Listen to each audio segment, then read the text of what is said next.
ትንቢት የብሉይ ኪዳን ነቢያት ግን ስልጣን ያለው ቃል ቀጥተኛ መገለጥና ያን ቃል አለመቀበል ነብዩን ሳይሆን እግዚአብሔርን ራሱን አለመቀበል ስለሆነ ቅዱስ መጽሐፍም ሆኖ የሚጻፍ ስለሆነ ከፍታው ስልጣኑ የሚገለጥበት መንገድ ወዘተ ከአጥቢያ ትንቢት ጋር አይገናኝም ነው ስናጠና ይቆየን። ለዚህ አንድ ነገር ደምድመን እናልፋለን። ያ ምንድነው? በአጥቢያ ቤተ ክርስቲያን ውስጥ ያሉትን በጸሎት በአምልኮ በወዘተ ጊዜ የሚመጡትን ለማነጽ ለመምከር ለማበረታታት የሚመጡ ትንቢታዊ ጸሎቶችን ትንቢታዊ ቃሎችን ወዘተ የመጽሐፍ ቅዱስ አይነት ስልጣንና ተናጋሪውም የመጽሐፍ ቅዱስ አይነት ነብይ ነው ብለን እንዳናምን መጠንቀቅ ይኖርብናል ማለት ነው። ለዚህ ማናቸውም ሰው ነብይ እንትና ታሎኝ ነብይ እንትና ዲሲፕድ አድርጎኝ እንትን ብሎኝ አጭበርብሮ የሚል ሰው ሁሉ ትልቁ ችግሩ ነብይ በቀለን እንደ ነብዩ ኢሳያስ በማየቱ ወንድማችን የሚያወራውን ትንቢት እንደ ሕዝቅኤል አይነት ትንቢት ነው ብለን የማሰብ ችግር ነው። ቀድሞ ግን ተነግሮናል። ስልጣን የለውም ቃላቸው የሚመረመር ነው፣ ቼክ የሚደረግ ነው። ኪዳናዊ ካልሆነ ይጣላል፣ ከቃሉ ጋር የሚጋጭ ከሆነ ይጣላል፣ ራሱ ካንተም ጋር የሚጋጭ ከሆነ ይጣላል። እዚሁ ከተማ የተነገረ አንድ ትንቢት ቪዲዮ እያየው ነበር ባጭር እና 5 ተናግሮ 5 ይፎርሻል። እኔ የሚገርመኝ ሰው እዛው ቆሞ ግን ይቀጥላል። 5 ካጋሮ ነው የመጣሽው? ኧረ አይደለም። ካጋሮ ነው? አይደለም። 2 ሚስት ነው ያለ? ኧረ ወዳጄ እኔ እንግዲህ እንትን ነው ፈልገህ ምታ ነው። አንዳንዴ እኮ እንደው አለ ገማች እንኳን 6 ገምቶ አንድ አይስትም። 6 ነገር አውርተ 6ቱም 0 ይሆንበታል። ሰው ግን በዛው ይቀጥላል። እንደዛ ይሆናል። ያ ሰውዬ ግን አይጠየቅም፣ አይመረመርም፣ ዝም ብሎ ይቀጥላል። ለምን? ነብዩን በመፍራት ወይም ደግሞ አይ ከኛ ችግር ቢኖር ነው ነብዩ የሆነ ነገር በሚል ነው። ወደ ዋናው ርዕሴ ልምጣ። ዛሬ የምናጠናው ክፍል የኦሪቱን ነቢያት ኢየሱስ በሐዋርያት ከተካቸው በእኛ ነቢያቶች ካልተካቸው የአዲሱን ኪዳን ሐዋርያት ጌታችን ኢየሱስ ለምንድን ነው ታዲያ እንደ ነቢዩ ኢሳያስ፣ ኤርምያስ፣ ሕዝቅኤል፣ ነቢዩ ጴጥሮስ፣ ነቢዩ ጳውሎስ ብሎ ማይቀጥለው? ያንኑ ስያሜ ለምንድን ነው ለሐዋርያቱ ማይሰጠው? ለምን አዲስ ስም ማውጣት? ለምን ሐዋርያ ማለት አሰኘው ጌታ? ለምንድን ነው በቃ እነ ኢሳያስም ኤርምያስም ሕዝቅኤልም ስልጣናቸው ቁመታቸው ልካቸው እዛ ደረጃ ከሆነ የሐዋርያቱም ስልጣን ቁመት ልክ በዛው ነብይ ብሎ ለምን አይቀጥልም? ነብዩ ኢሳያስ፣ ነብዩ ኤርምያስ፣ ሕዝቅኤል፣ ሆሴ፣ ዳንኤል፣ ነብዩ ጴጥሮስ፣ ነብዩ ጳውሎስ፣ ነብዩ ቶማስ እያለ ለምን አይቀጥልም? ኢየሱስ ለጠራቸው ሰዎች አዲስ ስያሜ በብሉይም ያልተሰማ አዲስ ስያሜ ማውጣት ለምን አስፈለገ? ለምን ሐዋርያ ሊል ፈለገ? ምናልባትም አንዳንድ ሰዎች ነብዩ ኢሳያስ፣ ኤርምያስ፣ ሕዝቅኤል ተብሏልና እዚህ ጋር ደግሞ እነ ጴጥሮስ፣ ነብዩ ጴጥሮስ፣ ነብዩ ማቴዎስ፣ ቶማስ አልተባሉምና የነዛ ተረካቢ ሐዋርያት ያልመሰሉን ጭራሽ የነዛ ተረካቢዎች የቸርች ነቢያቶች የመሰሉን ኢየሱስ ሐዋርያ ብሎ ስላወጣላቸው ሊሆን ይችላል። ሐዋርያ ስላላቸው ነቢያት እዛሉ እዚህ ነቢያት አሉ አንድ ቢጤ ያረግናቸው። ለሰው አእምሮ በእርግጥ ነው ሊቀል የሚችለው ነገር እዚህ ላለ ነው ሰዎች ማለት ነው። እዛ መካከለኛው ምስራቅ ላይ ላሉት በኢየሱስ ዘመን ለነበረው ሕዝብ አይደለም። በእነሱ ዘመን ለነበረው ሕዝብ መሆን ያለበት ሐዋርያት መባል ነው። እናየዋለን። ሐዋርያት ቢባል ነው የሚሻለው። እዚህ ላለ ነው ግን ነብዩ ኢሳያስ ተብሎ ነብዩ በቀለ ስለተመሳሰሉብን ለነ ጴጥሮስ ለነ ዮሐንስ ነብይ ተብሎ ቢሰጣቸውና እዚህ ላለው ሰውዬ ሌላ ስም ቢሰጠው ጥሩ ነበር ብለን ልናስብ እንችላለን። ኢየሱስ ግን በዛ ዘመን ላይ ለምንድነው እነ ጴጥሮስን እንደነ ኢሳያስ፣ ኤርምያስ፣ ሕዝቅኤል 12 ጠርቶ ነቢያት ናችሁ የነ ኢሳያስ፣ ኤርምያስ፣ ሕዝቅኤል አይነት መገለጥና ቀጥተኛ ድምጽ ስልጣን ያለው ቃል ከእንደገና ደግሞ ልዑክነት ለእናንተ ነውና ተመሳሳይ ስለሆነ አገልግሎታችሁ ነቢያቶች ናችሁ። ቸርች ውስጥ ግን በትንቢት የሚያገለግል ሰው ሌላ ስም ይውጣለት ብሎ ሌላ ስም ቢሰጠን ነገሩ ልዩነቱ በደንብ ይገባናል። ግን ጌታ ያን ያደረገበት በቂ ምክንያቶች ስለነበሩ ነው። የዛሬ 2000 ዓመት ጌታችን ኢየሱስ በመካከለኛው ምስራቅ ላይ በስጋ በመጣ ጊዜ የነበረው ማህበራዊ፣ ፖለቲካዊ ከእንደገና ወታደራዊ በአጠቃላይ እዛ አካባቢ የነበረው የህይወት ስርዓት በብሉይ ኪዳን እነ ኢሳያስ፣ ኤርምያስ፣ ሕዝቅኤል እነ ዳንኤል ከነበሩበት የተለየ ነው። የነበረው ፖለቲካዊ ስርዓት፣ ከሁሉ በላይ ደግሞ የነበረው ስነ ጥበብ፣ ከሁሉ በላይ ደግሞ መንፈሳዊውን ጠባይ ሊያጠፋ የሚችለው ረባሹ ጥበብ የግሪኮች ጥበብ ነው። የግሪካውያን ጥበብ በዛ አካባቢ እነዚህ ነገሮች ነበሩ ጌታችን እዚህ ምድር ላይ ሲመጣ። ስለዚህ ጌታ በአንድ 3 አሳማኝ ምክንያቶች ለሐዋርያቱ ነቢይ የሚል ስም አልሰጣቸው። አዲስ ስም መስጠት አስፈልጎታል ጌታ ሁሉን የሚያውቅ ስለሆነ። እነዚህ 3 ምክንያቶች፣ አንደኛው የኢዮኤል ትንቢት ነው። የነቢዩ የኢዮኤል ትንቢት ጌታ ኢየሱስ ለሐዋርያት ነቢያት ብሎ ስም ያላስቀጠለበት አዲስ ስያሜ የሰጠበት ምክንያት፣ ሐዋርያት ብሎ ስያሜ ሊሰጥ የፈለገበት ዋነኛው ምክንያት የመጀመሪያው የነቢዩ የኢዮኤል ትንቢት ነው። በብሉይ ኪዳን ዘመን ሁሉም ሰው ትንቢት ሊናገር አይችልም። ሁሉም ሰው ነቢይ በብሉይ ኪዳን አልፎ ዘመን ቆጥሮ ዘመን ተሻግሮ አንዳንዴ በ50 ዓመት፣ አንዳንዴ በ100 ዓመት፣ አንዳንዴ በ10 ዓመት ዘመን እየቆጠረ የሆነ ከተማ ላይ አንድ ነቢይን እግዚአብሔር ያስነሳል። ሰው ሁሉ የእግዚአብሔርን ድምፅ ለመስማት ወይም ፍርድ ለመስማት ወደዛ ነቢይ ይከማቻል በብሉይ ኪዳን። ስለዚህ ሁሉ የእስራኤል ልጆች ነቢያት ሊሆኑ አልቻሉም፣ አይችሉምም። በዘመናት ርቀት በብዙ ጊዜ አንዴ እግዚአብሔር በሆነ ስፍራ ላይ ወይ ኤልያስን ያስነሳል፣ ቆይቶ በሆነ ስፍራ ላይ አንድ ነቢይ ያስነሳል። ከዘመኑ ሁኔታ ተነስቶ እግዚአብሔር ኢሳይያስን ያስነሳል፣ ቆይቶ ከብዙ ጊዜ በኋላ በይሁዳ ከተሞች ደግሞ ኤርምያስን ያስነሳል። ስለዚህ በዘመናት ውስጥ ቆይታው ዘመኑ ረጅም ቢሆንም የነበሩት ነቢያት በጣት የሚቆጠሩ ናቸው። ስትቆጥሯቸው እንደ ዘመኑ ርዝመት ብዙ አይደሉም። አልፎ በሆነ ቦታ ላይ የሆነ ነቢይ ይነሳል። የእስራኤል ልጆች ፍርድን ከዚያ ይሰማሉ።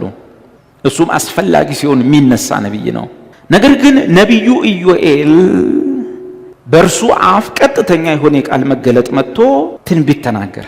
ድሮ ችግር የለውም፣ አልፎ አንዳንድ ነቢያቶች ይነሳሉ። ስለዚህ በአዲስ ኪዳንም እንደዛው ቢሆን ኖሮ ሐዋርያቱን ነቢያት ብሎ ማስቀጠል ቀላል ነው የሚሆነው።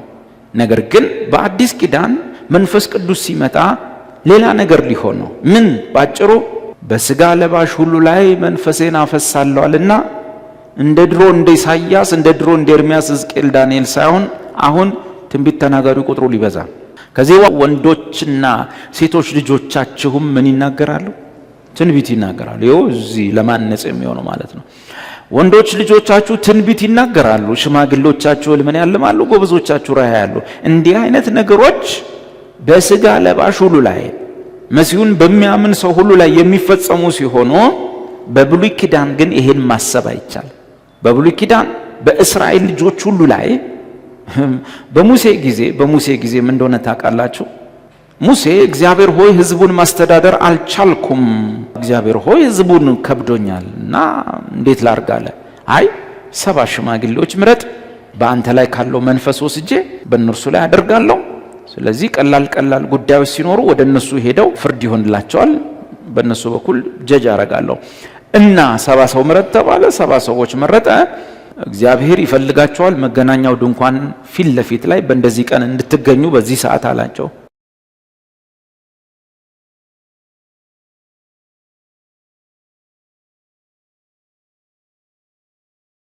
ሰፈር ውስጥ 2 ሰዎች በምን ምክንያት እንደሆነ አናውቅም፣ እንቅልፍ ጥሏቸው ይሆን፣ ጉዳይ ይዟቸው ይሆን፣ ስብሰባ ይዟቸው ይሆን፣ ምን እንደያዛቸው አናውቅም። ሰፈር ቀሩ፣ ድንኳናቸው ውስጥ ቤታቸው ነው የቀሩት። በዚህ ሰዓት እግዚአብሔር በመገናኛው ድንኳን በራፍ ላይ ሲከሰት ሲገለጥ 68ቱም ትንቢት ተናገሩ። ማለት ከዚህ በኋላ ዳኛ ወይም ጀጅ መሆን ይችላሉ። የእግዚአብሔርን አምላክ ድምፅ እየሰሙ ለሰው መበየንና መፍረድ የሚችሉ ሙሴን የሚያግዙ ሆኖ 68ቱም ትንቢት ተናገሩ። ግን ከሰፈር ወሬ መጣ። ምንድን? ኧረ በሰፈር ውስጥ የቀሩት 2 ሰዎች እዚያው በቤታቸው ድንኳን ውስጥ ሆነው ትንቢት እየተናገሩ ነው ተባለ። በዚሁ ሰዓት 68ቱ በሚናገሩባት ተመሳሳይ ሰዓት ላይ እነሱም በቤት እየተናገሩ። ሰዎቹ የት ነው የቀሩት? ቤት ድንኳናቸው ውስጥ ነው የቀሩት። የመጡት ስንት ናቸው? 68ቱ እዚህ ጋር መጥተዋል። 2ቱ ቤት ናቸው፣ ግን ኦልሬዲ ተመርጠዋል። ለእስራኤል ልጆች ሽምግልና ዳኝነት የተመረጡ ናቸው። እግዚአብሔር እዚህ ጋር ስትሆኑና እዛ ጋር ስትሆኑ የቱ ጋር ነው የሚቀርበው? እግዚአብሔር አቤት የቱ ጋር ነው የሚቀርበው እግዚአብሔር? ለምሳሌ ንስቲ ወደፊት ስል ሞር ወደ እግዚአብሔር ትቀርባላችሁ አትቀርቡ? እዛ ኋላ ያሉትን እዚህ ጋር ከመጡት እኩል ነው እንዴ መድኃኒዓለም የሚያስተናግደው ነው እንዴ? እዛ ጋር ግን ላይ ደርሳቸው ይችላል አይደል እንዴ? እንደዛ ነው የምታስቡት? አይ ትምህርት ስለሚሰጥ ነው። እግዚአብሔር የት ነው ያለው? እዚህ ጋር ነው እዛ ጋር ነው ያለው? የት ነው ያለው? ስለዚህ የመጣው ተንጋግተ ወደ እኔ ነው እንጂ ወደ እግዚአብሔር አይደለም። ነው ወደፊት ለፊት ብል የምትመጣው ወደ እኔ ነው። እግዚአብሔር የት ነው ያለው? ሁሉ ቦታ ነው ያለው። የነዛ የሁለት ሰዎች ታሪክ ይጠቅመናል ብዬ ነው። 68ቱ ተጋፉ። ሙሴ ፊት ለፊት መጡና መገናኛው ድንኳን ጋር አጨናነቁት። ሁለቱ ደግሞ እግዚአብሔር ሊያስተምረት ስለሚወድ እግዚአብሔር አስረስቷቸው ይሁን ሰው አስረስቷቸው ይሁን ተመርጠዋል፣ መጥሪያው ደርሷቸዋል፣ ግን የለውም። ቤታቸው በተኙበት በድንኳናቸው እግዚአብሔር በመገናኛው ድንኳን ፊት ሲገለጥ 68ቱም እነዛም በቤታቸው እኩል ትንቢት ተናገሩ። ይሄ ምን ያሳየናል? እዚህ ጋር መጋፋት ምንም ጥቅም የለውም። እዛም ጋር ሆነ ይደርሳል ለማለት። እውነት ውሸት? ሐሳቤን ያገኛችሁ? እንደው አንዳንድ የሚሰሩ ቲያትሮች ሰውየው ጋር የሆነ ነገር እንዳለ እንደሚቀበሉ እዛ ጋር ያለ ግን እንደማይደርሰው አድርገን እንዳናስብ ነው። እሺ ይደርሳል፣ ሁሉም ጋር እሱ አለ። ወደዚህ ስትመጡ ወደ መድረኩ እንጂ የመጣችሁት ወደ እግዚአብሔር አይደለም። ይሰማል? እግዚአብሔር ሁሉም ጋር ነው ያለው። ዋናው ሐሳቤ ግን እሱ አይደለም። ዋናው ሐሳቤ ሁለቱም ባሉበት ቦታ ትንቢት ሲናገሩ ሰዎች መጡና ለሙሴ ነገሩት። ለሙሴ የሚቀኑ ሰዎች፣ ሙሴ የኛ ነቢያችን አንተ ነህ። ሁለቱ ሰዎች ግን በዚያ እየተናገሩን ትንቢት እና ምናም ብለው መጣው ለሙሴ ተናገሩት። ባጭሩ እንደሆነ ታውቃላችሁ፣ ከልክላቸው ነው። ከልክላቸው እንዴ ትንቢት ይናገራሉ እንዴ እንደማለት። ሙሴ ምን አለ? የእስራኤል ልጆች ሁሉ ነቢይ ቢሆኑ ነው ምን ቸገረኛል? ምቀኛ ስላይደለ። ግን የሚያሳዝነው ነገር እነዛ ሰዎች ያችን ትንቢት በሰዓቱ ተናገሩ። ከዛ በኋላ ተናግረው ያውቁ። ያቺ ምልክት ነች። ምልክት ማለት ምንድነው? ሰዎቹ ከዚህ በኋላ ጀጅ ለመሆን ዳኛ ለመሆን ተመርጠዋል ማለት። አንዳንድ ቦታ ላይ የሆነ ሰው ለአንዲት ደቂቃ ብቻ ትንቢት ተናግሮ ከዛ በኋላ ዘመኑን ሙሉ ሳይናገር ሲቀር ያ ምልክት ስለሆነ ሰውየው ወይ ንጉሥ ሆኗል ወይ ፈራጅ ሆኗል። ለምልክትነት የሚሆን ነው። ዓላማዬ ግን ምንድነው? በብሉይ ኪዳን ሰው ሁሉም እስራኤል ነቢይ ይሆን ወይም ሁሉም የእስራኤል ልጆች ትንቢት ሊናገሩ አይችሉም ነበር። አንዳንድ ሰዎች በዘመን ርቀት በብዙ ቆይታ ነቢይ ሆነው ይመረጡና እግዚአብሔር ይገለገልባቸዋል አስፈላጊ ሲሆን። ዳሩ ግን ኢየሱስ ከመምጣቱ በፊት ነቢዩ ኢዮኤል ተነስቶ ትንቢት ተናገረ። እግዚአብሔር እንደዚህ ብሏል። አንድ ቀን ግን ሌላ ታሪክ ይመጣል። ሌላ ታሪክ፣ ድሮ ብርቅ የሆነው ነገር፣ በዘመናት በአንድ ሰው ላይ የሚፈጸመው ነገር ወደፊት ግን በብዙ ሰዎች ላይ ይፈጸማል። ያም ትንቢት መናገር ነው። ትንቢት መናገር ነው። እና ኢዮኤል ምን አለ? በስጋ ለባሹ ሁሉ ላይ ከመንፈሴ አፈሳለሁ። ሴቶችና ወንዶች ልጆቻችሁ ምን ይናገራሉ? ትንቢት ይናገራሉ። ስለዚህ ክርስቲያን እህቶችና ወንድሞች ትንቢት ተናጋሪ በሚሆኑበት በአዲሱ ኪዳን ብዙ ወንዶችና ብዙ ሴቶች ልጆች ትንቢት በሚናገሩበት በአዲሱ ኪዳን ስርዓት ውስጥ ሐዋርያትን እኩል ቤት አድርጎ ከነዚህ እህቶችና ወንድሞች ጋር ነቢይ ብሎ መጥራት ወይም ነቢያት ማለት አሳማኝ አይደለም፣ አስፈላጊ አይደለም። አለዚያ ጴጥሮስም ነቢይ ይባላል፣ ጳውሎስም ነቢይ ይባላል፣ እሷም ነቢይ ትባላለች፣ እሱም ነቢይ ይባላል። ጳውሎስና ጴጥሮስ ፍሬንዶቼ ናቸው ልንል ነው፣ እኩል ቤት ልንገባ ነው። የነቢዩ የኢዮኤል ትንቢት ኢየሱስ አዲስ ኪዳንን ለመስራት የመረጣቸውን ሰዎች ስም መቀየር አስገድዷል። አስገዳጅ ነው። ወንዶችና ሴቶች ሁሉ ትንቢት በሚናገሩበት ኪዳን ውስጥ 12ቱን ሐዋርያት ነቢያት ብሎ ወይም ነቢይ ብሎ መጥራት አላስፈላጊ ነው። ሌላ ስም መስጠት አስፈላጊ ነው። ቅድም ባልኳችሁ በዘኍልቍ 11:29 ላይ ሙሴ የእስራኤል ልጆች ሁሉ ነቢይ ቢሆኑ እመኛለሁ አለ። ግን አይሆኑም። ቢሆኑ ምንም ችግር የለም አለ። ግን መሆን አይቻልም ነበር። መንፈስ ቅዱስ የሚለውን ትምህርት ስንማር አንድ ያገኘነው የተማማርነው ትምህርት ነበር። በብሉይ ኪዳን መንፈስ ቅዱስ እና በአዲስ ኪዳን መንፈስ ቅዱስ ከመስቀሉ ላይ ከተሰራልን የቤዛነት ሥራ የተነሳ አሰራሩን ቀይሯል። መንፈስ ቅዱስ ያው ነው፣ መለኮት ነው፣ የሥላሴ አንዱ አካል ነው፣ ፈጣሪያችን ነው፣ አምላካችን ነው ወዘተ። ግን መስቀል ላይ የተፈጸመው አብን ያረካው የቤዛነት ሥራ መንፈስ ቅዱስን አሰራሩን በሁለት መንገድ ቀየረበት። አንዱ በብሉይ ኪዳን ዘመን መንፈስ ቅዱስ በሁሉም ሰው ላይ ሊመጣ ፈጽሞ አይችልም። አንዱ እሱ ነው። በአዲስ ኪዳን ግን በእኔ የሚያምን ሁሉ መጽሐፍ እንዳለ የሕይወት ውሃ ወንዝ ከሆዱ ይፈልቃል አለ ጌታ። ለዚህ በእርሱም ያምኑት ሁሉ ሊቀበሉ ስላላቸው ስለ መንፈስ ቅዱስ ተናገረ ተብሎ እንደጻፈ እና በአዲስ ኪዳን በኢየሱስ የሚያምኑ ሰዎች ሁሉ የተስፋውን ቃል መንፈስ ቅዱስን ምን ይሆናሉ? ይቀበላሉ። በብሉይ ግን በሁሉም ሰው ላይ መንፈስ ቅዱስ ሊመጣ አይችልም።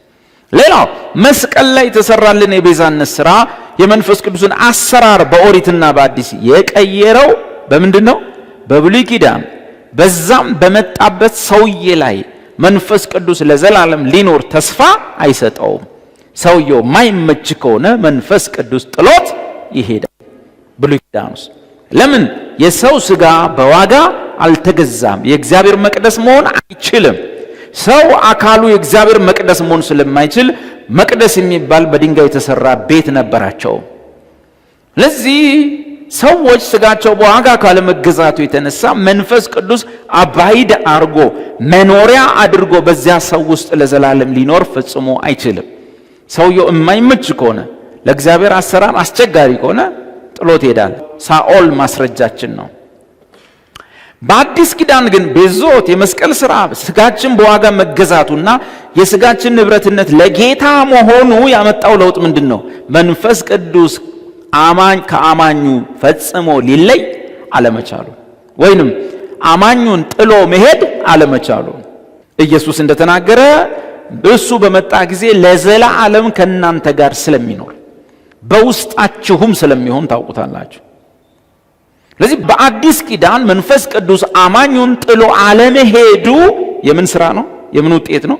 የመስቀል ላይ የቤዛነት ሥራ ውጤት ነው። ከመጥሉን ውጤቶች አንዱና ትልቁ ደስ የሚያሰኘው ውጤት አማኙን በድካሙ ጊዜ ወይም ያ አማኝ ለመንፈስ ቅዱስ በማይመች ጊዜ መንፈስ ቅዱስ ጥሎት አለመሄዱ ነው። እስከ መጨረሻው ድረስ አብዮታዊ እርምጃ በዛ ወንድም ላይ ወይም እህት ላይ እስከ መውሰድ ይሄዳል እንጂ ጥሎት ሊሄድ አይችልም። መንፈስ ቅዱስ የኛ ሰውነት ባላደራ ነው። ባላደራ ነው። አደራ በሊታ አይደለም። ጌታ ኢየሱስ የአማኙን ሥጋ አደራ የሰጠው ለመንፈስ ቅዱስ ነው። አብዮታዊ እርምጃ ሊኖር ይችላል። በህመም መጣል ሊኖር ይችላል። በእንቅልፍ መሰናበት ሊኖር ይችላል። እዛ ደረጃ የሚወርስ ክርስቲያን ብዙ ላይኖር ይችላል። ግን እነዚህ ነገሮች ሊኖሩ ይችላሉ። በተረፈ በዋጋ ተገዝተናል። ሥጋችን የጌታ እንጂ የኛ አይደለም። መንፈስ ቅዱስ በአዲስ ኪዳን አማኙን ጥሎ የሚሄድበት ምንም የኪዳን መሰረት የለም። ስለዚህ እነዚህ ሁለት ነገሮች ለውጥ እንዲያመጡ ያደረገው የኢየሱስ ክርስቶስ ሞትና ትንሣኤ ነው። ባጭሩ የቤዛነት ሥራ አንድ በብሉይ ኪዳን በሁሉም ሰው ላይ አይመጣም። በአዲስ ኪዳን ግን በሁሉም ሰው ላይ ነው። በሥጋ ለባሹ በአማኝ ሁሉ ላይ በእኔ የሚያምን ሁሉ ላይ እንዳለ ጌታ። ሁለት በብሉይ ኪዳን ጥሏቸው ይሄዳል። በአዲስ ኪዳን ግን አማኙን ለቤዛነት ቀን አትሞታል። ጥሎት ሊሄድ አይችልም። ሲልድ አድርጎታል። አማኙ በመንፈስ ቅዱስ ውስጥ ታሽጓል። አማኙ በመንፈስ ቅዱስ ውስጥ ሲልድ ተደርጓል። ልክ ፖስታ ውስጥ እንደገባ ደብዳቤ ገብተን በእርሱ ታሽገናል። ወይም ደግሞ በመንፈስ ቅዱስ ተጠምቀናል። ያ ማለት ጥምቀት በውሃ ስናይ ምንድን ነው? ሰውየው ውሃ ውስጥ ይገባል። ለዚህ እኛም ኢንቱ ዘ ሆሊ ስፒሪት አንቱ ዘ ሆሊ ስፒሪት በመንፈስ ቅዱስ ውስጥ ጠልቀናል፣ ተጠምቀናል፣ ሲልድ ተደርገናል እንጂ ዝም ብሎ ገብቶ የሚወጣ የሆነ ነገር አይደለም። የሆነ አየርም አይደለም፣ ንፋስም አይደለም፣ ጎርሎ የምንሞላው ነገር አይደለም። እግዚአብሔር ከመንፈሱ እየሰፈረ አይሰጥምና ተብሎ እንደተጻፈ መንፈስ ቅዱስን እየሰፈረ ጎርሎብሻል እንኪ አይልም። የመጀመሪያው ምክንያት በአዲስ ኪዳን ሁሉም ትንቢት ሊናገር ነው። ሴቶችና ወንዶች ልጆች ሁሉ ትንቢት ተናጋሪ ሊሆኑ ነው። ጳውሎስ እንዳለው ሁላችሁ በእያንዳንዳችሁ ላይ አሁን ትንቢት መናገር ትችላላችሁ አለን ወዘተ። በዚህ አይነት ኪዳን ውስጥ ወንዱም ሴቱም ትንቢት በሚናገርበት ኪዳን ውስጥ ትልቅ አደራና ትልቅ መሰረት የሚጥል አደራም ዕዳም ያለባቸው ሰዎች ነቢይ ተብለው ሊጠሩ አይገባም። በነቢይነት ጠርተህ ከሰፈሩ ሴትና ወንድ ጋር ሁሉ ልታመሳስላቸው አይገባም። አንዱ ትልቁ መሰረታዊ ነገር የኢዮኤል ትንቢት ነው። ሁለተኛው ምክንያት ጌታችን ኢየሱስ ክርስቶስ እዚህ ምድር ላይ በሚመጣበት ሰዓት የነበረው ማህበራዊ የሕይወት ሥርዓት ነው። እንደምታውቁት ጌታ ከመምጣቱ በፊት ቀድሞ በነበሩት ጊዜያቶች መካከለኛው ምስራቅ በተለይ እስራኤልና ዙሪያው የነበረው ገጸ ምድር በሙሉ የተለያዩ ማህበራዊና ፖለቲካዊ ቀውሶች ያሳለፈ አካባቢ ነው። ለምሳሌ የእስራኤል ገጸ ምድር መንፈሳዊ ጠባዩን፣ ሃይማኖታዊ ጠባዩን ማለት ነው ወዘተ ወዘተ የሚያጣበት ብዙ ነገር በዛ አካባቢ ተፈጽሟል። ክርስቶስ ከመምጣቱ 700 ዓመታት ቀድሞ 10 ነገድ በፍልሰት ሄዷል። የአሦር ንጉሥ ነቅሎ ከምድር ወስዷቸዋል። ጌታ ሲመጣ እንኳን 10 ነገድ በምድራቸው ላይ የሉ። አካባቢው በሙሉ በፈለሱ ሰዎች ወይም ደግሞ ከሌላ ምድር መጥተው በሰፈሩ ሰዎች 10 ነገድ የኖሩበት ምድር ተወርሷል። ከተለያየ ቦታ ይመጡ ሰማርያውያንን ብትወስዷቸው ሰማርያውያን የአንድ ወገን ሰው አይደል። ከተለያየ ምድር መጥተው 10 ነገድ ተነቅለው ሲሄዱ በነበረው ባዶ ምድር ላይ የሰፈሩ ናቸውና ባህላቸው ባክግራውንዳቸው አሕዛብነት ነው። ጌታ ሲመጣ በምድር ላይም ወይም በአካባቢው የነበረው ከላይ እስከ ታች በእስራኤልም ምድሮች በሰማርያም ታጠፈው እየሄዱ በላይኛው ምድር በታችኛው ምድር በይሁዳም በገሊላም ይኖሩ የነበሩት የይሁዳ ነገዶች ናቸው። እነዚህም ላይ ሌላ ነገር ደርሶባቸዋል። ክርስቶስ ከመምጣቱ እሱ ደግሞ 600 ዓመት ቀድሞ ከምድራቸው ተነቅለው ባቢሎን ሄደው አንዳንድ ነገራቸው ብልሽት ብሎ ስማቸው ሁሉ ተቀያይሮ ለአንድ እስራኤላዊ በዕብራይስጥ ከሚጠራበት ስም ውጪ ባቢሎናውያን ቋንቋ ስሙ መቀየሩ ውርደት ነው። እንደሄዱ የሚያደርጉባቸው እንደዛ ነው። እንዲነካኩ አድርገዋቸዋል። ለዛ ጥሩ ምስክሮቻችን አናንያ፣ አዛሪያ፣ ሚሳኤል። አናንያ ዕብራይስጥ ነው። አዛሪያ፣ ሚሳኤል በጣም የሚገርም ስም ነው። ግን ወስዷቸው ንጉሱ እንደገቡ ስማቸው ነው የቀየረው። ማን ያላቸው? ሲድራአኩ ጣዖት እኮ ነው። ሚሳአኩ ሲድራቅ፣ ሚሳቅ፣ አቤድ ኔጎ የሚባል ጣዖት አለ። የሱ ባሪያ ማለት ነው። የእነዚህ ምን የመሰሉ እስራኤል ልጆች የጣዖት ባሪያ ብሎ ስም ያወጣላቸው። የአበሻ ስም ደብሮ በፈረንጅ ስም ብትጠራ ከምን ተነስተ ነው ሲባል ካልቸርህን ከመጣል የተነሳ ነው አይደለ? እስራኤላንንም ለማስጣል ሙከራ ተደርጓል። አናንያ፣ አዛሪያ፣ ሚሳኤልን የመሰለ ድንቅ ስም እያለ ሲድራቅ፣ ሚሳቅ፣ አብደናጎ ሲድራአኩ፣ ሚሳአኩ የጨረቃ አምላክ እንደዛ አይነት አምላክ ማን ነው እየተባለ ስም ተቀየረላቸው እና የባህል መበለሻሸቶች እየመጡ ነበር። ሌዋውያን የምድር ርስት የላቸውም። ጌታ ሲመጣ ግን ሌዋውያን ተስፋ ቆርጠው የምድር ርስት ሁሉ ገዝተዋል። ለዛ ምስክራችን ለሐዋርያት መሬቱን አምጥቶ የሰጠው ሰው ነው። ሌዋዊ ነው እሱ። ከየት መሬት አመጣ አትልም። ሌዋዊ ሲጀመር መሬት እንዴት ይኖረዋል? እንዴት ገዛ? እንዴት ርስት ኖረው? ግን ለ600 ዓመታት የክህነት አገልግሎት ብልሽት ስላለ ሌዋውያን ሁሉ ተስፋ ቆርጠው መደበኛ ኑሮ ኖረዋል። መሬት ገዝተው ቤት ሰርተው ከዛ ኢየሱስ ሲመጣ ሐዋርያት ወንጌል ሲሰብኩ ከሌዋውያን ወገን የሆነው አንዱ ባለ መሬት ነው መጥቶ ለሐዋርያት ሰጠ። ሰው ለሐዋርያት መስጠቱን ነው ያወቀው። መጠየቅ አለብን ኬታ መጣህ ብለ ሲጀምር ሌዋዊ ነው መሬት ኬታ መጣ እና ባህላቸው እየተቀየረ ነበር። ከሁሉ በላይ ደግሞ ነገሮቹ ላይ ትንሽ ተጽዕኖ ያመጣው ኢቭን ብዙዎች አይሁዳውያን ስማቸውን በግሪክ እየቀየሩ ነበር። ብዙ አይሁዶች ምንናቀው ሌዊ እኮ ትንሽ ሲቆይ ማቴዎስ ነው። ማቴዎስ ግሪክኛ ነው። እንዴት ሌዊ የሚባለው የእስራኤል ስም ያለው ማቴዎስ ትለዋል? ብዙዎቹ ስማቸው እየተቀየረ ነው። ወደ ግሪክ እየተቀየረ እኛ ሀገር ሚኪ፣ ጃኪ ምናምን ኪ እንደሚባሉት ልጆች ማለት በቃ ካልቸር ሲደብር የጣልቆ ስትሄደው በቃን ሲባል ሲቪላይዜሽኑ ሲመጣ ምናምን ያን ጊዜ ደግሞ ሄለናይዜሽን የሚባለው ወይንም የግሪኮች ስልጣኔ ሰሜን አፍሪካን፣ ደቡብ ኤሽያን፣ መካከለኛው ምስራቅ፣ የምስራቁን አውሮፓ ክፍል በሙሉ ያጥለቀለቀው የሳይንስ ቋንቋ የስልጣኔ ቋንቋ የግሪክ ቋንቋ ነው። ሁሉም ነገር በግሪክ ነበር። ሮማዊው ወታደር ላቲን የሚናገረው ሰውዬ ግሪክኛ ያውቃል። የሳይንስ ቋንቋ ነው። ያን ጊዜ የተለያዩ ሳይንሶች በዓለማችን ላይ የነበሩ ሳይንሶች እና ስልጣኔዎች የስነ ጥበቡም ይሁን የሳይንስ ይሁን የፍልስፍና ይሁን የሕክምና ጥበቦች የግሪኮች ነበረ ወይንም በግሪክ ቋንቋ ነበር የሚገለጠው። ከግሪክ ነው የተስፋፋው። የግሪክ ስልጣኔ ሲባል ሰምተን እናውቃለን። ሕክምና ሊሆን ይችላል፣ ስነ ጥበብ፣ ኪነ ጥበብ ስራዎች ሊሆኑ ይችላሉ ወዘተ። ያን ጊዜ ያጥለቀለቀው በግሪክኛ። ስለዚህ እያንዳንዱ ሳይንሳዊ ነገር፣ ጥበብ የሆነ ነገር፣ ስነ ጥበብ የሆነ ኪነ ጥበብ የሆነ ነገር በግሪክ ቋንቋ ነበር።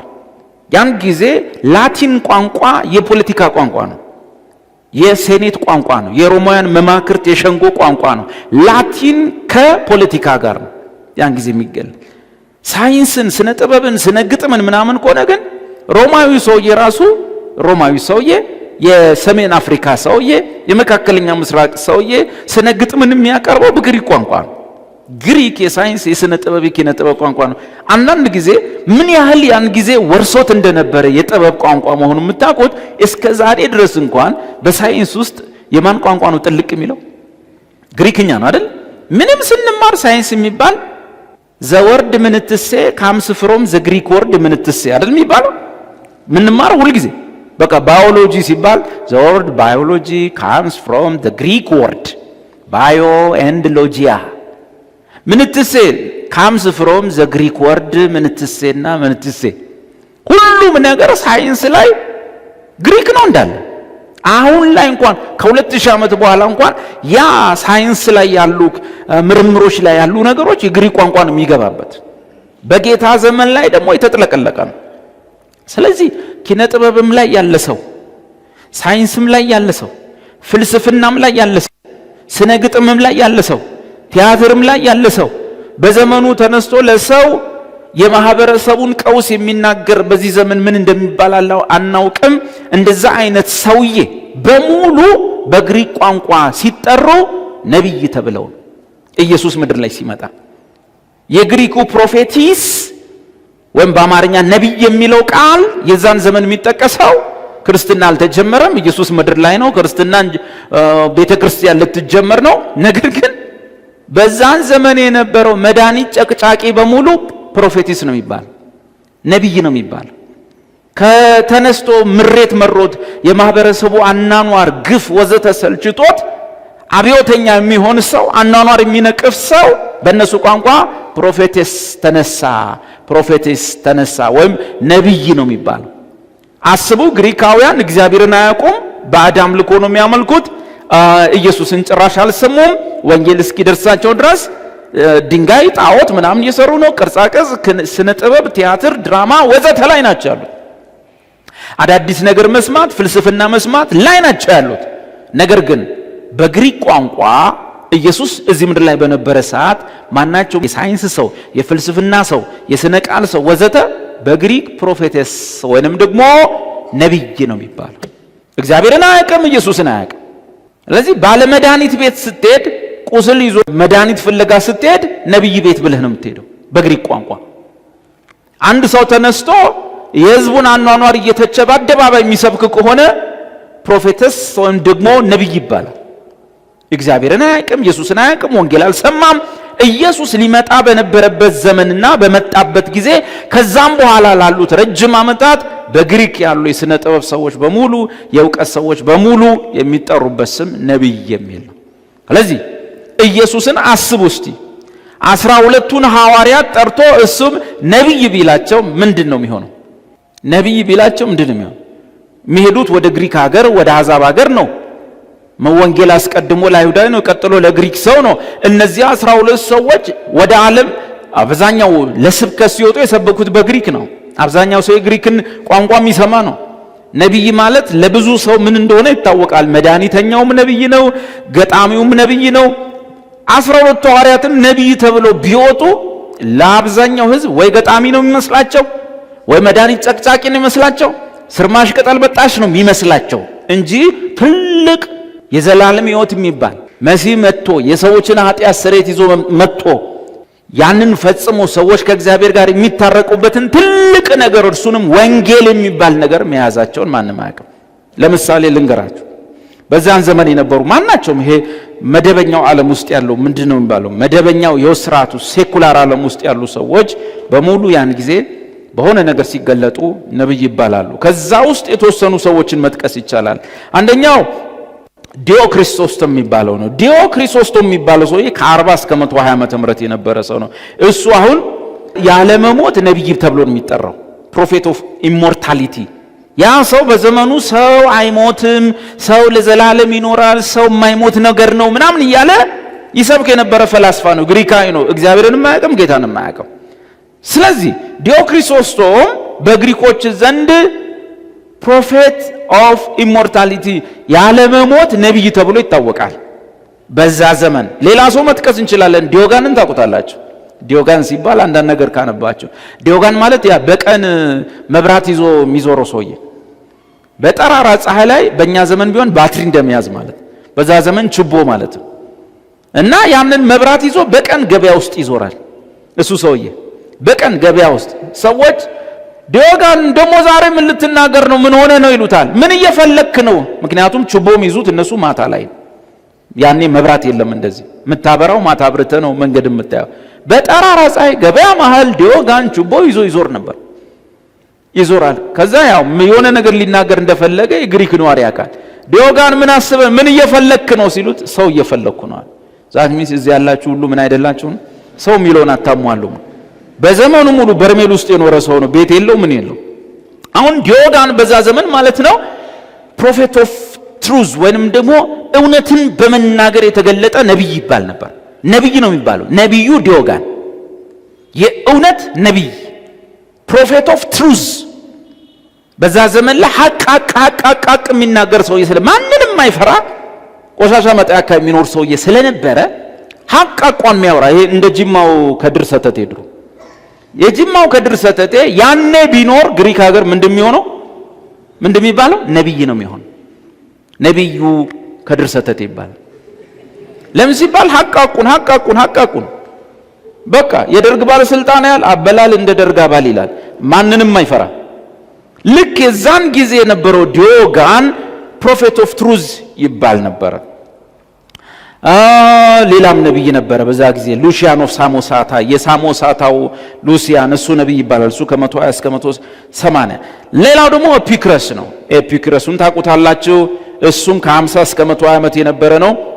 ኤፒክረስ ሌላ ስሙ ፕሉታርክ ነው። ፕሉታርክ የኤፒክረስ ነብይ እየተባለ ይጠራል። በዛ ጊዜ ነብዩ ኤፒክረስ ይባል ነበር። ፕሉታርክ ማለት ነው።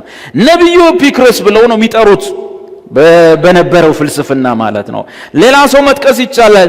ዲዮዶሮስ ባለው ማለት ነው። ዲዮዶሮስ ሴኩሉስ የሚባለው ሰው ዲዮዶሮስ ሴኩሉስ ከ60 እስከ 30 ክርስቶስ ሊመጣ 30 ዓመት ሲቀረው ድረስ የነበረ ሰውዬ ነው። እሱም እንደ ዲዮጋን የእውነት ነብይ ለእውነት የቆመ ነብዩ ተብሎ ነው የሚጠራው። ነብይ ነበር የሚባለው ዲዮዶሮስ ሴኩሉስ ማለት ነው። ክርስቶስ ሊመጣ 30 ዓመት ሊቀረው ሲላካ የሞተ ሰውዬ ነው። ከ60 እስከ 30 የተነበየ ነው በእነሱ አነጋገር ማለት ነው። ነብይ ነበር የሚባለው። እንግዲህ አስቡ ኢየሱስ ሊመጣ አካባቢ እንኳን የነበረው የግሪክ ፈላስፋው ሁሉ ሲጠራ በግሪክ ቋንቋ ፕሮፌቲስ ወይም ነብዩ ይባላሉ። ሌላው ዲዮስክሩዲስ የሚባለው የሲልሲያ ሰው ነው። ኪልቂያ መጽሐፍ ቅዱስ ውስጥ ኪልቂያ የሚባለው የዛ አካባቢ ሰው ነው። ዲዮስክሩዲስ የሚባለው ሰው የኪልቂያ ሰው ነው። እሱ ደግሞ ቦታኒስት ነው። ቦታኒ ምንድነው የሚባለው? የእጽዋት ሳይንስ ነው። ባጭሩ ስርማሽ ቅጠል በጣሽ የእጽዋት ሳይንስ ተመራማሪ። እጽዋትን የሚያጠና መድኃኒት ከየት ነው የሚገኘው? የእንትን መድኃኒት ከየት ነው? የእንትን መድኃኒት እንዴት ነው ይባል ቅጠል ላይ ስር ላይ ሲመራመር የሚውል ሰው ነው ዲዮስክሩዲስ ማለት ነው። የኪልቂያ ሰው ነው።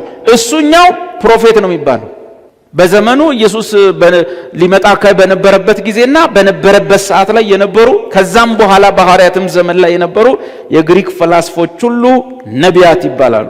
እንግዲህ አስበው ዲዮስክሩዲስ የእጽዋት ሳይንስ ተመራማሪ ነው፣ ግን በእነሱ ቋንቋ ሳይንቲስት አይባልም። ነብዩ ዲዮስክሩዲስ ነው የሚባለው። ጋለን የሚባለው የጴርጋሞን ሰው ነው። እሱም ጴርጋሞን አካባቢ የነበረ ነው። ከ129 እስከ 199 ዓመተ ምህረት የነበረ ነው። የመድኃኒት ሰው ነው። ምንድነው? ሐኪም ነው። ሜዲሲን ማን ሐኪም ነው። ሰዎች ይሄዱ ሲወጋቸው፣ ሲያማቸው፣ ሲቆርጣቸው ሄደው ቤቱ የሚታከሙ ሰው ሐኪም ነው። በዘመኑ የነበረን ሕክምና የሚሰሰው ነው። ታዋቂ ሐኪም ስለሆነ ከሌሎች ሐኪሞች ይልቅ አሁንም ምን ይባላል? እሱ ነብዩ ይባላል። ስለዚህ ጋለን ነብዩ ነበር። ነብይ ተብሎ ነው የሚጠራው። ሌላ ደግሞ አንድ ስሙ መጽሐፍ ቅዱስ ውስጥ ያልተጻፈ ሰው ስሙን እነግራችኋለሁ።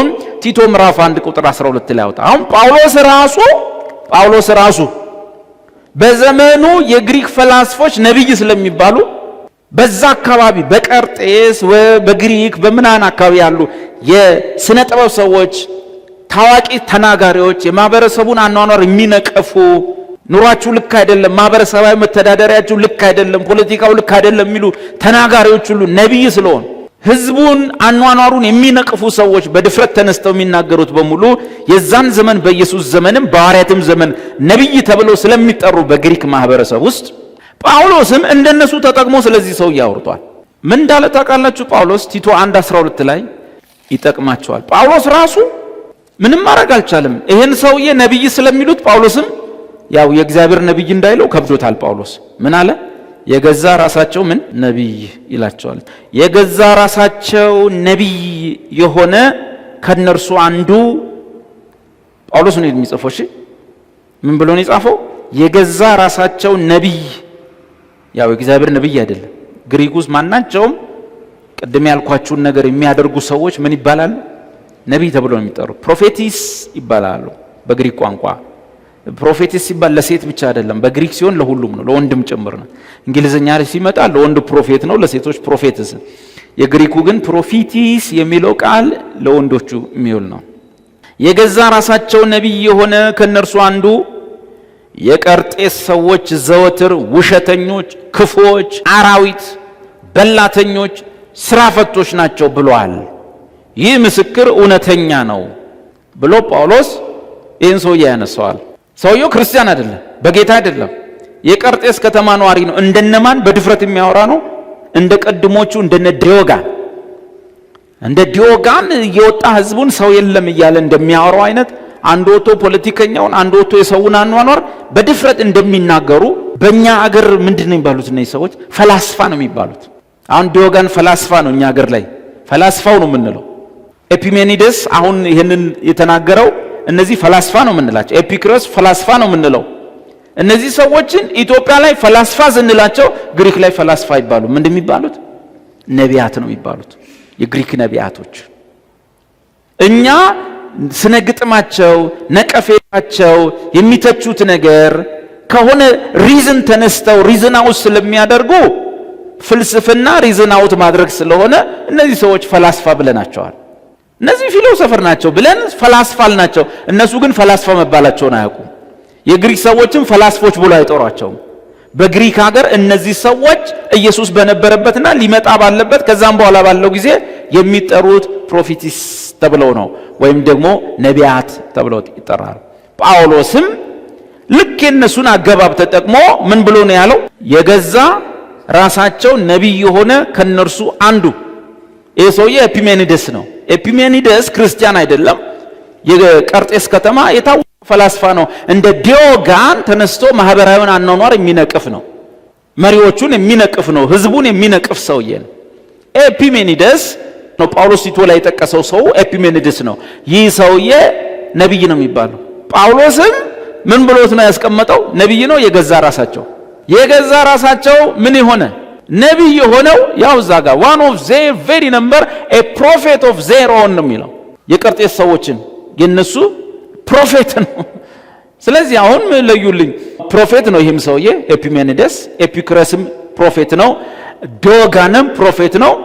ከዚያስ እንደዚህ ያለ ህዝብ ባለበት ሀገር ላይ ግሪኮች መድኃኒት የሚጨቀጭቀውን፣ ቅጠል የሚበጥሰውን፣ የሚፈላሰፈውን ህዝብ ላይ ወጥቶ አኗኗር የሚነቅፈውን ሰውዬ ነቢይ ያለው ሲጠሩ 12ቱ ሐዋርያት ነቢይ ተብለው ቢሄዱ፣ ነቢያት ተብለው ቢሰማሩ ለግሪክ ነዋሪ ምንም የያዙት አዲስ መልእክት አይኖርም። ወይ ፍልስፍና ነው፣ ወይ ስነ ጥበብ ነው፣ ወይ መድኃኒት መጨቅጨቅ ነው፣ ወይ ስር ማስቀጠል መበጠስ ነው። ሰማያዊ አጀንዳ እንዳላቸው ማንም አያውቅም። የሚገርመው ሐዋርያትም ብለን ጠርተናቸው ሐዋርያትም ሆነው እንኳን ግሪክ ሀገር ገብተው በሚሰብኩ ሰዓት ሐዋርያት የተቸገሩት በምንድን ነው የተቸገሩት? ጳውሎስ ምን አለ? የግሪክ ሰዎች ምንን ይፈልጋሉ? አቤት የግሪክ ሰዎች ጥበብን ይሻሉ። አይሁድ ጋር ስንሄድ ደግሞ አይሁዶች ምን ይሻሉ? ምልክት ይሻሉ። እኛ ግን የያዝነው አጀንዳ ምንድን ነው? እኛ ግን የተሰቀለውን ክርስቶስን አይገናኝም። እሺ አቴና ጋር ምንድን ነው የገጠመው ጳውሎስ? አቴና ግሪክ ነው። የአቴና ሰዎች አዳዲስ ፍልስፍናን ለመስማት ይሰበሰቡ ነበር። ስለዚህ ዛሬ አዲስ ጥበብ፣ አዲስ ፍልስፍና፣ አዲስ መድኃኒት፣ አዲስ ግኝት፣ አዲስ የሆነ ነገር የተከሰተለት ሰው እዛ መሀል ላይ ይነሳና አምፊ ቲያትር ነው፣ እንደዚህ ክብ ሰርክል ነው የአቴና ሰዎች የሚሰበሰቡበት ሰርክል ነው አምፊ የሚባለው እንደዚህ ክቡ። እዛ ክብ ሰርተው ቁጭ ብለው ዛሬ ላይ አንዱ ይነሳና የተፈላሰፈውን ፍልስፍና ይነግራል። ቁጭ ብለው ይሰማል። ጥያቄ አለን እዚህ ጋር ያሉ እሱም ያብራራል። ሌላው ይነሳና የሆነ ነገር ይፈላሰፋል። አንዱ ይነሳና የሆነ ነገር ይላል። ቁጭ ብለው ቀኑን ሙሉ መጽሐፍ ምን ይላል? የአቴና ሰዎች አዲስ ነገር ከመስማት ውጪ ሌላ ስራ አልነበራቸውም። ምንድነው ለመስማት ቁጭ የሚሉት? አዲስ ፍልስፍና። እነማን ናቸው መተው ፍልስፍናውን የሚያቀርቡት? በእነሱ ቋንቋ ምኖች? አቤት ነቢያቶቻቸው። በተለያየ ነገር ላይ የሚሰማሩ ሰዎች ነቢያቶቻቸው ፕሮፊቲስ ይመጣሉ። እነዚህ ፕሮፊቲስ እየመጡ ወይ ዛሬ አንዱ ስለ ቀመማ ወይ ስለ መድኃኒት ስራ ወይ ስለ ስነ ጥበብ ወይ ስለ ስነ ፈለግ ወይ ስለሆነ ነገር ወይ ስለ ማህበረሰቡ ወይ ስለ ፖለቲካው አዲስ ነገር ያወራል ብሎ ቁጭ ብሎ ይሰማል። ሐዋርያት አስቡ እንኳን ነቢይ ተብለው ፕሮፌቲስ ተብለው ከግሪክ ፈላስፋዎች እንዳንዱ ተቆጥረው ቀርቶ ሐዋርያም ተብለው ነቢይ በሚል ስም ሳይጠሩም ትልቅ የሰማይ አጀንዳ ይዘው ግሪክ ሲገቡ ችግራቸው ምንድነው? የግሪክ ሰው ሊሰማ የሚጠጋው ምንድነው? በእኛ ሀገር ፍልስፍና፣ በእነሱ ሀገር የነማንን አዲስ ነገር? የነቢያቶቻቸውን አዲስ ነገር። እነ ጳውሎስ ቸግሩ ነበር። ግሪክ ሀገር ገባን፣ የግሪክ ሰዎች ጥበብን ወይም እንደዚህ አይነት ዊዝደሞችን የሳይንስ የምርምር ወዘተ ወዘተ። ለዛ ነው እኛ የምንሰብከው ነገር በጣም በጣም በዚህ ዓለም ባሉ ማለት በግሪካውያን ዘንድ ምን ሆነብናል? ስንፍና ሆናል። ምንድነው? ሪዝን አውት አድርጉ ተባልናል። እስቲ ተጨባጭ መረጃ አምጡ ተባልናል። ስለዚህ በእነሱ ዘንድ የመስቀሉ ቃል ምን ሆነ? ስንፍና ሆናል። ነገር ግን እግዚአብሔር ስንፍና በሚመስል ነገር ከዚህ ዓለም ጥበበኞች ወይም ከግሪክ ፈላስፎች መካከል አልመረጠማል። በዚህ ዓለም ላይ እንደ ምናምን የሆነውን ሰው መረጣል። የእግዚአብሔር ስንፍና ከነሱ ጥበብ ይልቅ ምን ይላል? ይጠበባል እያለ ሞገተው። ለዚህ ያን የጻፈው ቆሮንቶስ ላይ መሆኑን አትርሱ። ቆሮንቶስ ከግሪክ ከተሞች ውስጥ አንዷ ከተማ ነው። በግሪክኛ በፍልስፍናው ከተጥለቀለቁት እና በስልጣኔ ከደመቁት የግሪክ ጥበብ በሙሉ እላዋ ላይ ፈሰሰባት ከተማ ነች። ጳውሎስም በአቴና ሲጠብቃቸው ሳለ በከተማው ጣዖት መምላቱን እየተመለከተ መንፈሱ ተበሳጨበት። ስለዚህ ምኩራብ ምንድነው? አይሁዳውያን ሌላ ሀገር ሲሄዱ የኢየሩሳሌም ቤተ መቅደስ መሄድ ስለማይችሉ ቅዳሜ አምልኮት የሚፈጽሙባቸው ትንንሽ ቤቶች በየአገሩ የሚሰሯቸው ምኩራብ ይባላሉ። ስለዚህ በምኩራብ ከአይሁድና እግዚአብሔርን ከሚያመልኩ ሰዎች ጋር በየቀኑ በገበያ ከሚያገኛቸው ጋር ይነጋገር ነበር። በኤፊቆሮስ ወገን ኤስጦኢኮችም ከተባሉት ፈላስፎች አንዳንዶቹ ከእርሱ ጋር ተገናኙ። አንዳንዶቹም ይህ ለፍላፊ ምን ሊናገር ይወዳል አሉ። ምኖች ናቸው? እኛ ምን የምንላቸው? ፈላስፎች የምንላቸው ምን ሊናገር ይወዳል አሉ። ከሱ አፍ የሚጠብቁት ምንድነው? አዲስ ፍልስፍና። ግን የሚያወራው ነገር በፍልስፍና ውስጥ ሪዝናብል አይደለም። የናዝሬቱ ኢየሱስ የሚባል አለ፣ ለኃጢአት ሞቶ ተነሳ። እንደምታውቀው የግሪክ ሰው ብላ ጠጣ ትሞታለህ፣ መነሳት የለም። ስለዚህ ለነሱ ይህ ሰው ለፍላፊ ነው። ነብይነትን ወይም በእኛ ሀገር ቋንቋ ፈላስፋነትን አያሟላ። ጭራሽ ነብይ ነኝ ብሎ ቢሄድ ከነሱ አስተሳሰብና አመለካከት ጋር የማይሄድ ነገር ነው የሚያወራው። ይህ ለፍላፊ ምን ሊናገር ይወዳል አሉ። ሌሎች የኢየሱስና የትንሣኤውን ወንጌል ስለሰበከላቸው አዲሶችን አማልክት የሚያወራ ይመስላል አሉ። ባጭሩ ይሄ ነገር እስቲ እንስማው። ምንድነው? አዳዲስ አማልክት መጡ እንዴ? ይህ የምትናገረው አዲስ ትምህርት ምን እንደሆነ እናውቅ ዘንድ ይቻለናልን? በጆሮአችን እንግዳ ነገር ታሰማናለህና እንግዲህ ይህ ነገር ምን እንደሆነ እናውቅ ዘንድ እንፈቅዳለን ብለው አሪዮስፋጎስ ወደ ተባለው ስፍራ ወሰዱት። የአቴና ሰዎች ሁሉና በዚያ የኖሩ እንግዶች አዲስ ነገርን ከመናገርና ከመስማት በቀር ሌላ ጉዳይ አይውሉም ነበር። ስራቸው ነው። ጳውሎስም በአሪዮስፋጎስ መካከል ቆሞ እንዲህ አለ። እንደዚህ ሰርክል ነገር ነው፣ አምፊ ቲያትር የሚባለው አይነት እሱ ነው አሪዮስፋጎስ። በዛ መሰብሰቢያ ሰርክል ውስጥ የአቴና ሰዎች እናንተ በሁሉ ነገር አማልክትን እጅግ እንደምትፈሩ እመለከታለሁ እያለ ባጭሩ ስለ እግዚአብሔር ሕያውነት ስለ አንድ አምላክ ብቻና እግዚአብሔር ከሙታን ስላስነሳው ስለ ኢየሱስ በእርሱም በኩል በዚህ ዓለም ላይ ስለሚገለጠው ፍርድና ከዛ ፍርድ ስለማምለጥ ሰበካቸው። ቁጥር 32 የሙታንንም ትንሣኤ በሰሙ ጊዜ እኩሌቶቹ አፌዙበት፣ እኩሌቶቹ ግን ስለዚህ ነገር ሁለተኛ እንሰማለን አሉት። በእርግጥ ነው ጳውሎስ የግሪክን ምን አያሟላ? አቤት የግሪክን ነብይነት ወይም ፍልስፍና አያሟላ። እነዚህ ሰዎች ቅድም እንዳልኩ እንደ ዲዮጋን፣ ቅድም እንዳልኩ እንደ ኤፒክረስ፣ ቅድም እንዳልኩ እንደ ፒሜኒደስ የሆነ ማህበራዊ ፍልስፍና ስታወራ የምትሰማበት ቦታ እና ጌታ ኢየሱስ በዘመኑ እነዚህ ሰዎች ነቢያት ስለሚባሉ ሁሉም በእንደዚህ አይነት ውስጥ የሚገኝ በሙሉ አንድ የሆነ ነገር ያለው ወይ ሳይንስ ወይ ጥበብ የሆነ ነገር ያለው ሰው ነቢይ ስለሚባል 12ቱን ሐዋርያት በዘመኑ ፈላስፋ ሁሉ ነቢይ በሚባልበት ስም ሊጠራ አልፈለገም። አንዳች የሆነ የቅጠል መማስ የስር መበጠስ ወይም ደግሞ የመድኃኒት ወይ ጨረቃ ምርምር ወይም ማህበራዊ ነገርን የሚወቅሱ ከነዛ አንዳንዶቹ እንዲቆጠሩ አልተፈለገም። እነሱ የያዙት መልእክትና አጀንዳ ወይም የያዙት ነገር ፈላስፎቹ ከሚያወሩት ጋር ምንም ግንኙነት የለውም። ጭራሽ ምንድነው የሚያስብላቸው? ለፍላፊ ምንድነው የሚያስብላቸው? የሚናገሩት የማያውቁ ያልተማሩ ማህይም ወዘተ ነው የምትባለው። ነብይ ነኝ ብለህ ወይም በነዛ ሰፈር ሁሉ ነብይ በሆነበት ነገር ሊጠራቸው አልፈለገም። ይሄ ሁለተኛው ምክንያት ነው። ማህበራዊ ነገር ነው። ኢየሱስ ስማቸውን ነብይ እንዳይል ያደረገበት ምክንያት በዘመኑ የነበረው ማህበራዊ ነገርና የሰው መልከታ ነው። ሰው ነብይ ብሎ የሚጠራቸው ሰዎች አሉ። አገሩ ሁሉ በእነሱ የተጠቀለቀ ነው። 12 ሐዋርያት ግን ከነሱ እንዳንዱ አይደሉም። ከነሱ እንዳንዱም ስላይደሉ ነው።